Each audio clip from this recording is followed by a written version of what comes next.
बाबा खूप बोर होतंय, काहीतरी नवीन फ्रेश ऑर्डर करा ना. माझ्याकडे एक सरप्राईज आहे. स्वाद गोकुळचा आस्वाद परंपरेचा गोडवा नात्याचा गारवा आनंदाचा गोकुळ आईस्क्रीम सोबती प्रत्येक क्षणाचा गोकुळ आईस्क्रीम.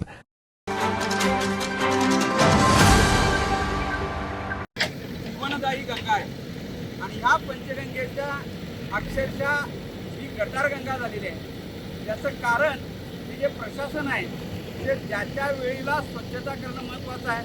सगळे नाले थांबवले पाहिजेत.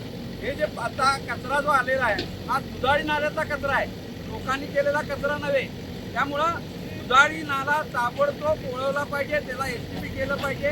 1997 पासून माननीय उच्च न्यायालयामध्ये आम्ही याचिका दाखल करून न्याय मागतोय, परंतु न्याय काय मिळत नाही आहे. त्यामुळे आता कोल्हापूरची जनता आता रस्त्यावर उतरलेली आहे आणि जनता सांगतात पंचगंगा नदी स्वच्छ करण्यासाठी सकाळी 7 वाजल्यापासून आता सहभाग घेते.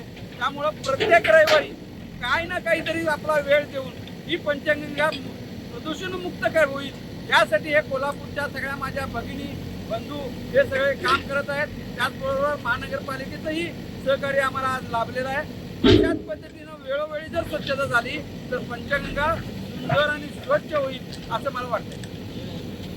ताज्या घडामोडी पाहण्यासाठी माझा महाराष्ट्र न्यूजला आजच सबस्क्राईब करा.